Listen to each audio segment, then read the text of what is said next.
Hello everyone, welcome back to the channel. मेरा नाम है जीनत और आज हम लोग इस वीडियो में क्लास 9th की मैथ की एक्सरसाइज 7.2 डिस्कस करेंगे। एक्सरसाइज 7.2 के क्वेश्चन नंबर 5 में राइट है A B C and D B C are two isosceles triangles on the same base B C. ये फिगर दिया हुआ है, कहा है ए बी सी और B C D, A B C और डी बी सी। तो ये रहा डी बी सी और ये ए बी सी, दोनों ही दो आइसोसेलेस ट्राइंगल हैं जो कि सेम बेस बी सी पर बने हुए हैं। यानी इस बेस बी सी पर ये वाला ट्राइंगल भी बना है और ये वाला ट्राइंगल भी बना है। हमें शो करना है angle A B D is equal to angle A C D, यानी कि ये वाला एंगल इस एंगल के बराबर है, हमें ऐसा शो करके दिखाना है। अब डायरेक्ट तो कोई ऐसा मेथड है नहीं कि जिसकी वजह से हम ये दो एंगल को डायरेक्टली कुछ कह के इन्हें इक्वल प्रूफ कर देंगे, क्योंकि कॉन्ग्रुएंसी के चैप्टर हम पढ़ रहे हैं तो हम यहाँ पे कॉन्ग्रुएंसी का रूल लगाएंगे। तो ऐसे दो ट्राइंगल चूज़ करेंगे कि जिसमें ए बी डी एंगल पूरा आ जाए और ए सी डी पूरा आ जाए। अगर मौजूदा ट्राइंगल्स को देखें तो ये लग रहा है कि ए बी सी एक ट्राइंगल है और डी बी सी एक ट्राइंगल है, तो ए बी सी में इतना ही पार्ट आएगा और डीबीसी की बात करेंगे तो इतना पार्ट आएगा, यानी हाफ पार्ट आएंगे। जबकि हमें तो पूरे एंगल को इक्वल प्रूफ करना है, तो इसके लिए यहाँ पे हमें थोड़ा सा कंस्ट्रक्शन करना पड़ेगा। तो यहाँ पे हम लिखेंगे कंस्ट्रक्शन, और कंस्ट्रक्शन में हम क्या लिखेंगे कि जॉइन ए टू डी। आपको बात समझ में आ रही होगी कि हम ए को डी से क्यों ज्वाइन कर रहे हैं, ताकि हमें ये बी एंगल पूरा मिल जाए, क्योंकि हमें पूरे बी एंगल को पूरे सी एंगल के बराबर प्रूफ करना है। अगर हम ए बी सी और डी बी सी को ले रहे थे तो ये बी का इतना ही पार्ट आता है एक ट्राइंगल में, और यहाँ पे इतना पार्ट रह जाता है इस वाले ट्राइंगल में। तो इसीलिए हमें यहाँ पे कंस्ट्रक्शन करना पड़ेगा और हम यहाँ पे इस तरह से इन दोनों पॉइंट्स को ऐसे ज्वाइन करेंगे। हमने डॉट इसलिए किया है क्योंकि ये एक्चुअल फिगर में नहीं है, ये हम कंस्ट्रक्शन कर रहे हैं, बाई कंस्ट्रक्शन है ये। तो कंस्ट्रक्ट कर दिया।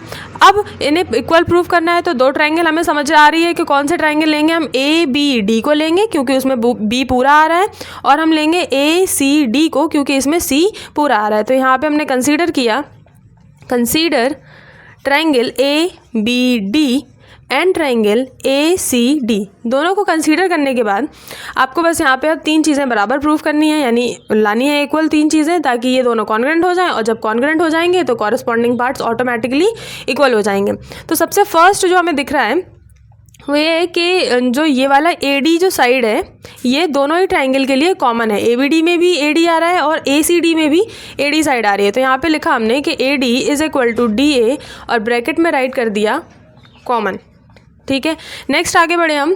इस वाले ट्राइंगल में ये जो साइड है ए बी, ये किसके बराबर है? इस वाले ट्राइंगल के ए सी के बराबर है। क्वेश्चन ने दिया हुआ था कि ये दोनों आइसोसेलेस हैं, यानी ये हमारा जो ए बी सी है उसका ए बी ए सी के बराबर है, और ये जो डी बी सी है उसका बी डी डी सी के बराबर है। अब क्योंकि हम इस तरफ ट्राइंगल और इस तरफ ट्राइंगल को देख रहे हैं तो ये दोनों इक्वल हम लिख सकते हैं।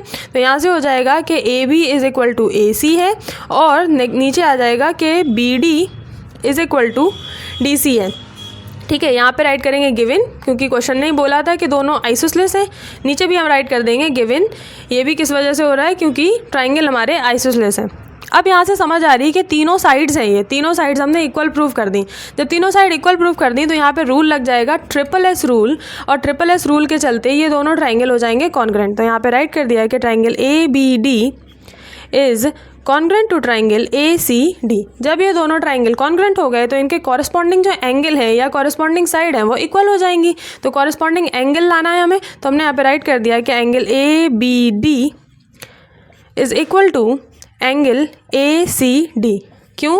क्योंकि सी पी सी टी होता है, यानी कि जब ट्राइंगल कॉन्ग्रुएंट हो जाते हैं तो उनके कॉरस्पॉन्डिंग पार्ट्स इक्वल होते हैं। तो आई बिलीव आपको क्वेश्चन समझ में आया होगा। आज की वीडियो में बस इतना ही। मिलते हैं हम लोग नेक्स्ट वीडियो में। तब तक के लिए वीडियो को लाइक कीजिए और चैनल को सब्सक्राइब कीजिए। Thank you so much for watching.